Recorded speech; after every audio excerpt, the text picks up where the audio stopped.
नमस्कार, वर्ण में आपका स्वागत है। आज हम पढ़ेंगे क्लास 9 चैप्टर 1 जैव विविधता एवं वर्गीकरण पार्ट 2।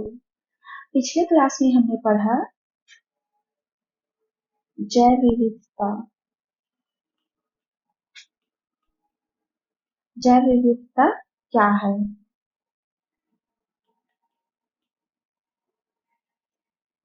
जैव विविधता क्या है? हमारे आसपास में विभिन्न प्रकार के जीव पाए जाते हैं। इनमें से कुछ जीव पानी में रहते हैं, कुछ स्थल में रहते हैं, कुछ हवा में रहते हैं। कुछ जीव तो इतने सूक्ष्म होते हैं कि सूक्ष्म आंखों से, खुली आंखों से दिखाई नहीं देते हैं, जैसे कि अमीबा, यूग्लिना। तो इस प्रकार हमारे आसपास पाए जाने वाले विभिन्न जीवों के जो समूह है वो क्या है, उनमें बहुत सारी विभिन्नताएं पाई जाती है और इसी को क्या बोलते हैं, जैव विविधता बोलते हैं। जीवों के समूह में पाए जाने वाली विविधता को जैव विविधता बोलते हैं। और हमने आगे क्या देखा, हमने देखा कि हमने 2 पौधों का अवलोकन किया।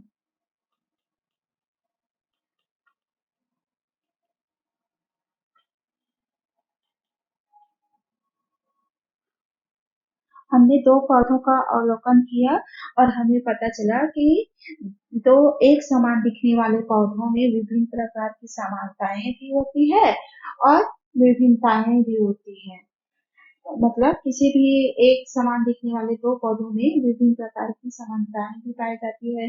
जैसे कि दोनों एक ही प्रकार के पौधे हैं, दोनों का रंग, रूप, गुण, लक्षण सब एक जैसे हैं, लेकिन उन दोनों पौधों में सूर्य का प्रकाश, वायु के वजह से जो भोजन, जब वो कार्बन डाइऑक्साइड की मदद से जब वो भोजन बनाते हैं तो उसके आधार पर उनका जो विकास है वो किस प्रकार होता है, वो किस पर डिपेंड करता है, पौधों के भोजन पर डिपेंड करता है। और इसी के आधार पर उनमें जो उनकी विकास की प्रक्रिया है, किसी में अच्छे से होती है और किसी में कम गति से होती है। किसी पौधे का कलर जो है एकदम गहरा हरा होता है, तो किसी पौधे का कलर अपेक्षाकृत थोड़ा पीलापन लिए हुए रहता है या हल्का हरा होता है। तो किसी पौधे में अच्छा खूब सारे फूल फल प्राप्त होता है, तो किसी में कम कम फूल आते हैं। और किसी का जो पत्तियां हैं ज्यादा विकसित होती है, किसी का तना ज्यादा विकसित होता है और किसी पौधे का तना कम विकसित होता है। ये सब क्या है, किस पर डिपेंड करता है, उसके भोजन और आवास जहाँ पे वो रहता है, जहाँ पर पौधे लगे हुए हैं उस पर डिपेंड करता है। इस प्रकार हमने पारिस्थितिक तंत्र में भी विभिन्नता पढ़ा है। और इसके साथ ही साथ हमने किस पे अवलोकन किया, मनुष्यों का अवलोकन किया।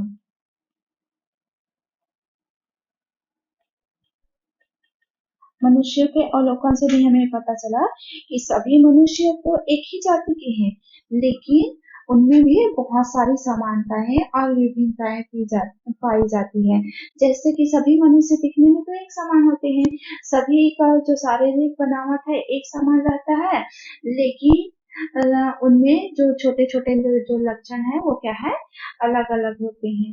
वो हालांकि एक ही जाति समूह, मनुष्य जाति समूह से बिलोंग करते हैं, लेकिन जैसे कि किसी का हाइट ज्यादा होगा तो किसी का हाइट कम होगा, किसी का वेट ज्यादा होगा, वजन ज्यादा होगा तो किसी का वजन कम होगा, किसी किसी का जो आ, हाथों की लंबाई है वो ज्यादा होगी तो किसी के हाथों की लंबाई कम होगी। इस प्रकार से उनमें बहुत सारी समानताओं के साथ साथ हमने देखा कि बहुत सारी विभिन्नताएं भी पाई जाती हैं। आज हम देखने वाले हैं समूहीकरण एवं वर्गीकरण। आज हम क्या पढ़ेंगे, समूहीकरण एवं वर्गीकरण।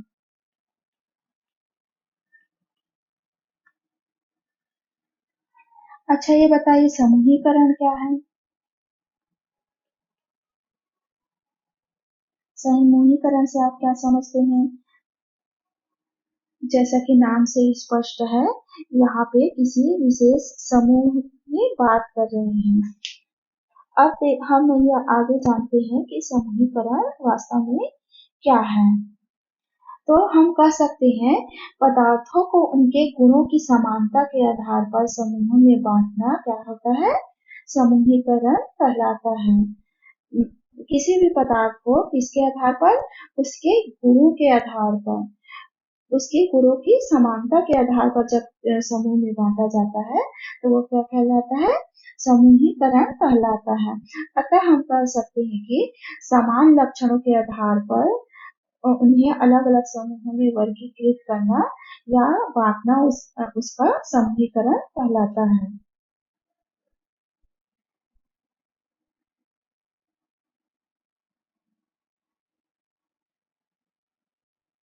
आपको समझ में आ गया समूहीकरण क्या है?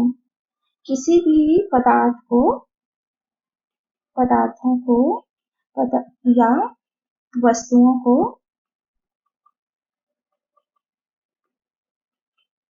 उनके गुणों के आधार पर, उनके गुणों के समानता के आधार पर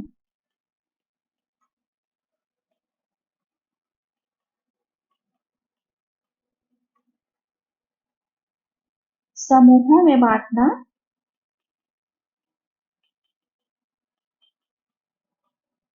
क्या कहलाता है, समूहीकरण कहलाता है।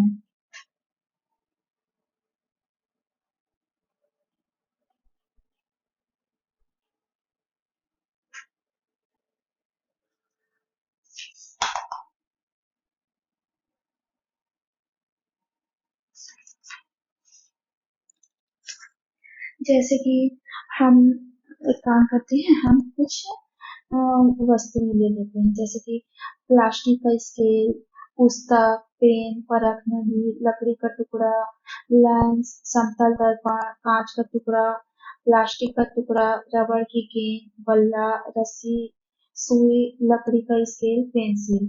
अब हम इन सामान को क्या करेंगे, हम उन समूहों में उनको बांटेंगे। तो समूहों में हम कैसे बांट सकते हैं, चलिए हम एक डायग्राम के माध्यम से समझते हैं कि हम उसको समूह में कैसे बांट सकते हैं।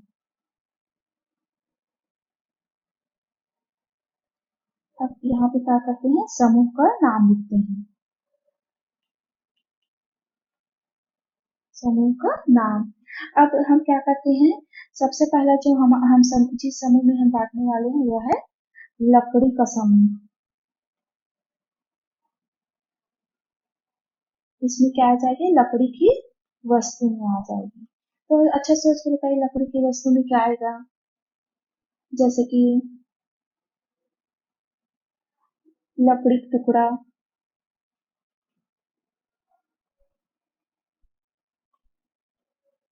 और हम लोग अक्सर क्रिकेट खेलते हैं, तो क्रिकेट खेलते हैं तो बैट किससे बना रहता है, लकड़ी से बना रहता है। तो हम यहाँ पे बल्ला ले लेते हैं, और क्या आ जाएगा, लकड़ी का स्केल, लकड़ी का स्केल,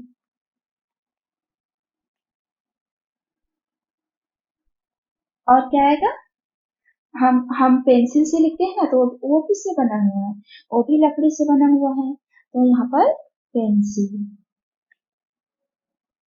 ये हो गई लकड़ी की वस्तुएं। अब हम देखते हैं आयता आयताकार वस्तुएं ढूंढते हैं।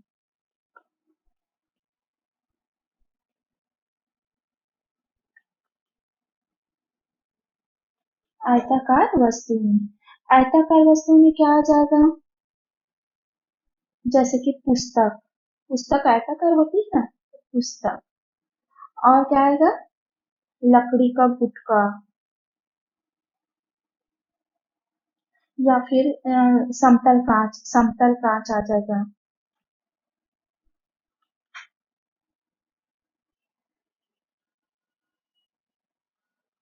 समतल दर्पण आएगा,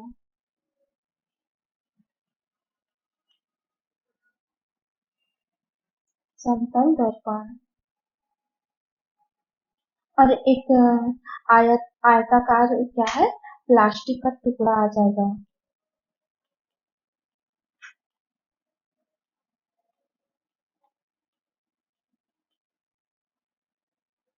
इस प्रकार से हम देखते हैं कि लकड़ी की वस्तुएं हम इसमें समूह में बांट रहे हैं ना, तो यहाँ पे क्या है, लकड़ी का समूह है, तो लकड़ी के समूह में क्या आ जाएगा, लकड़ी का टुकड़ा आ जाएगा, बल्ला आ जाएगा, लकड़ी का स्केल आएगा, और पेंसिल आ जाएगा, क्योंकि ये एक विशेष प्रकार की लकड़ी से बनी हुई है। हम यहाँ पे किस समूह की बात कर रहे हैं, लकड़ी की समूह की बात कर रहे हैं, जो लकड़ी से बना हुआ जो सामान है हम उसकी बात कर रहे हैं। यहाँ पे हम देखते हैं आयताकार वस्तुएं, इसमें हम इसकी विशेषता क्या है कि ये आयताकार होनी चाहिए। जो आयताकार वस्तुएं हैं उसमें क्या है, आयताकार होनी चाहिए। तो आयताकार में क्या आ जाएगा, पुस्तक आ जाएगा, पुस्तक का आकार आयताकार होता है ना। समतल कांच, जो समतल प्लेन कांच होती है जो आयताकार होती है वो आ जाएगा। फिर समतल दर्पण, और क्या आएगा, प्लास्टिक का एक आयताकार टुकड़ा इसके अंतर्गत आ जाएगा। इसमें इसकी क्या विशेषता पता चल रही है इस सेकेंड वाली वस्तु में, कि वह जो वस्तु है वो क्या है, आयताकार है। एक एक विशेष क्या है उसमें, एक विशेष प्रकार का उसका आकार है। तो यहाँ पे इसका वर्गीकरण किस आधार पर हुआ, आकार के आधार पर।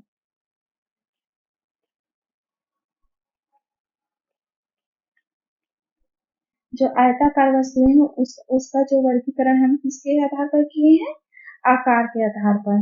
और यहाँ पर हमने लकड़ी की वस्तुओं का समूहीकरण किया है, इसमें हमने एक विशेष जाति का मतलब एक विशेष समूह का उपयोग किया है। वो विशेष समूह क्या है, लकड़ी। जो सामान हम लोग यूज किए हैं उसका क्या गुण है कि वह लकड़ी से बना हुआ है। चलिए हम आगे और देखते हैं कि एक समूह की सभी वस्तु में कोई गुण क्या होता है, समान होता है। जो समूह होता है उसकी सभी वस्तु में क्या समान होता है, एक गुण समान होता है। इसी समान गुण को हम समूह का गुण धर्म कहते हैं। जैसे कि हमने अभी लकड़ी देखी है, तो इसमें क्या है, सभी में क्या चीज समान है, ये सभी चीजें किससे बनी हुई है, लकड़ी की बनी हुई है। तो ये लकड़ी से बनी हुई चीजें क्या है, उस सामान का क्या है, गुण धर्म है। अब जैसे कि रबर की गेंद, बल्ला, रस्सी, समतल दर्पण आदि का उपयोग हम किसके लिए करते हैं, रबर की गेंद, ये रबर की गेंद, इसका उपयोग, और क्या है, बल्ला,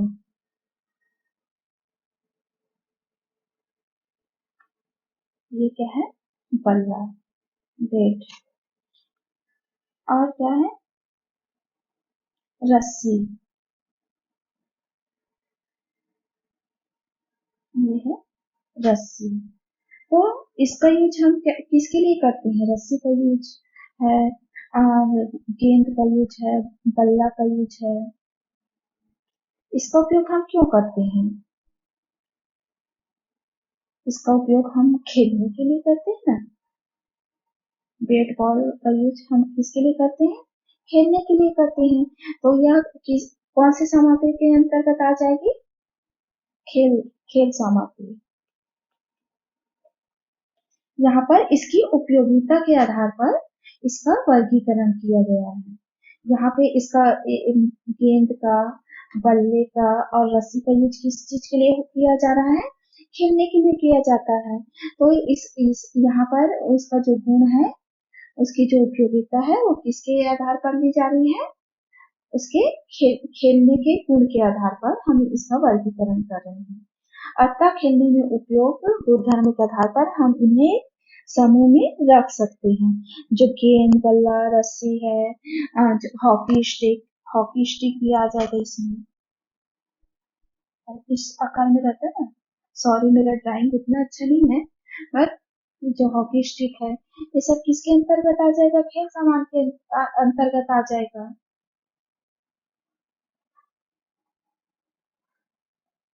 तो हम इसको इसके गुण धर्म को इस आधार पर रख सकते हैं, खेलने के सामान के आधार पर इसको हम खेल के लिए उपयोगी सामग्री के आधार पर इन सब चीजों को एक समूह में रख सकते हैं।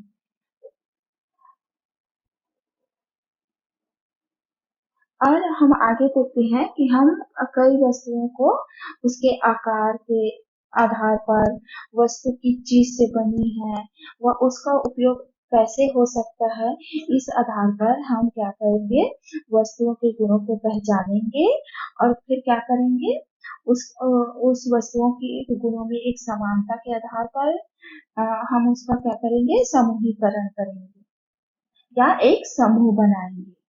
समूहीकरण में दो या दो से अधिक वस्तुओं को हम समाहित कर सकते हैं। एक समान गुण रखने वाले दो या उससे दो से अधिक जो वस्तुएं हैं, हम उसको क्या करेंगे, समूहों में रखेंगे। आइए हम वस्तुओं को फिर उसके जो गुण है उसके आधार पर दो भागों में बांट देते हैं। जैसे कि लकड़ी से बनी हुई वस्तुएं हैं, जैसे कि हमने अभी ऊपर आपको दिखाया कि लकड़ी की बनी जो वस्तुएं हैं उसके आधार पर हमने उनको एक इसमें समूह में रखा है।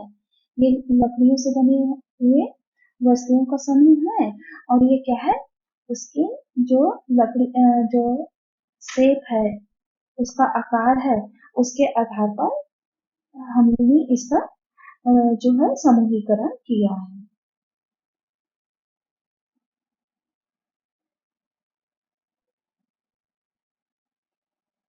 देखते हैं लकड़ी से बनी हुई कुछ वस्तुओं का हम एग्जाम्पल देते हैं।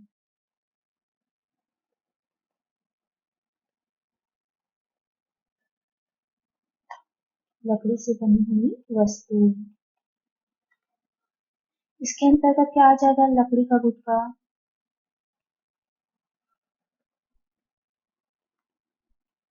बल्ला, हम पहले ही देख चुके हैं ये सब चीजें, फिर भी से हमारा रिवीजन कर लेते हैं। पेंसिल और क्या है, लकड़ी का स्केल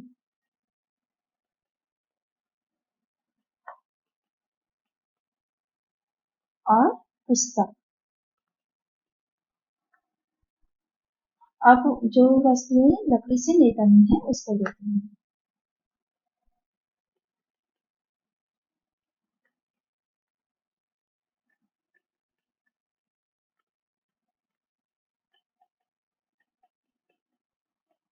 इसमें क्या आ जाएगा, परखनली, परखनली कांच की बनी होती है। लेंस, लेंस भी कांच का बना होता है। समतल दर्पण, समतल दर्पण, कांच का टुकड़ा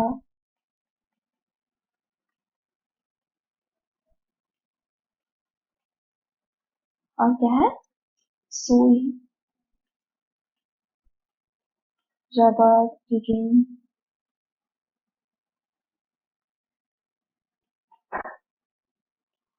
रस्सी, प्लास्टिक का स्केल,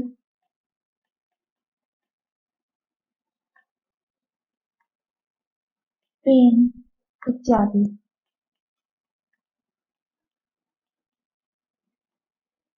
अब हम देखते हैं कि जो कांच से बनी हुई चीजें हैं और जो कांच से नहीं बनी हुई चीजों को हम यहाँ से भी क्या कर देंगे, अलग कर देंगे।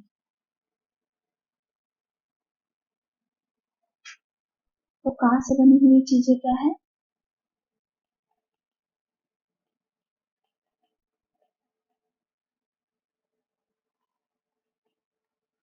अभी मैं ऊपर बताई थी, कांच से बनी चीजों में आ जाएगा परख नली, लेंस और समतल दर्पण,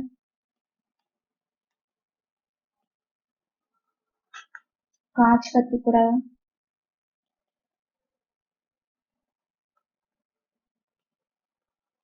इत्यादि। अब जो कांच की जो चीजें नहीं है वो है, कांच से बनी हुई जो चीजें नहीं है हम उसको यहाँ पर दर्शाते हैं।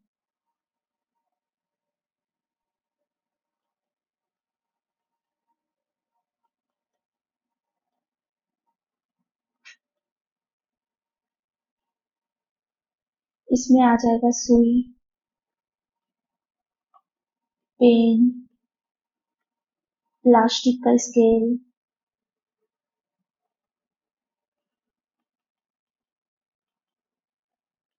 रबर की गेंद,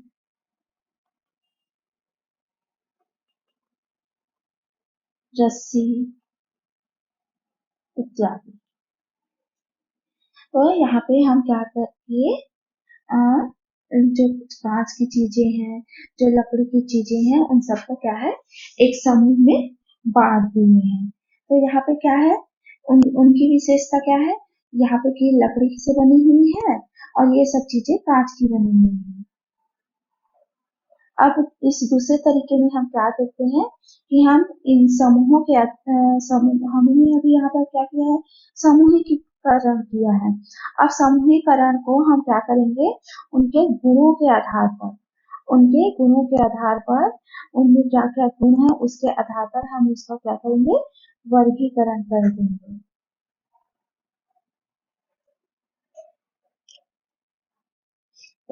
वर्गीकरण आगे हम देखते हैं कि वर्गीकरण क्या है।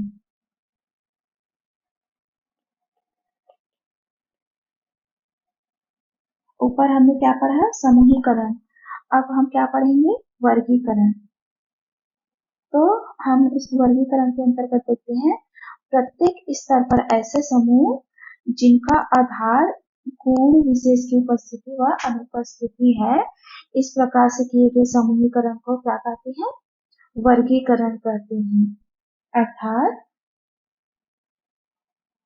किसी भी समूहीकरण जो होता है, उसमें उसके गुणों के आधार पर उसको हम जो भागों में बांटते हैं, वर्गों में बांटते हैं, उसको हम वर्गीकरण करते हैं। तो वर्गीकरण के अंतर्गत क्या आता है कि वस्तुओं को गुणों के आधार पर,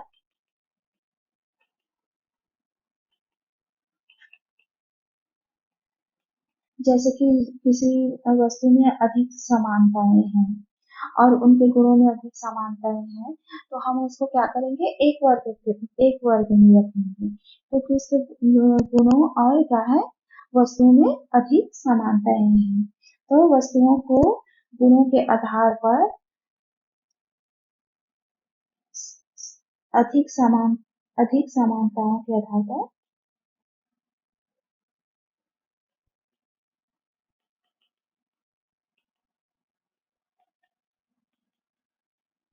वर्गों में विभाजित करना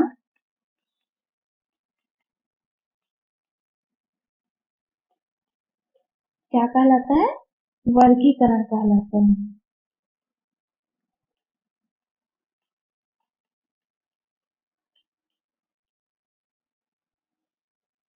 समूहीकरण व वर्गीकरण का उपयोग हम सभी विषयों में करते हैं, जैसे कि पदार्थों का, विलयनों का, मिट्टियों का, बलों का, जीवों का वर्गीकरण। अभी हमने ऊपर पढ़ा है कि किसी एक विशेष प्रकार के गुण पाए जाते हैं, तो हम उसको क्या है, उस वर्ग में, उस समूह में रख देते हैं, है ना। इस प्रकार सभी चीजों का क्या है, वर्गीकरण होता है। इन सभी के बारे में अब हम क्या करेंगे, आगे और पढ़ाई करेंगे। तो आज हमने क्या क्या पढ़ा बच्चों, आज हमने पढ़ा कि समूहीकरण क्या है और वर्गीकरण क्या है, जीवों में किस प्रकार समानता और किस प्रकार विविधता पाई जाती है, आज हमने ये सीखा है इस क्लास में। तो बच्चों आज के लिए बस इतना ही। आगे हम अगली क्लास में आगे हम पढ़ाई करेंगे अगली क्लास में, जिसमें समूहीकरण एवं वर्गीकरण के पूर्व प्रयास हम आगे पढ़ेंगे। ठीक है बच्चों, आज के लिए बस इतना ही। धन्यवाद।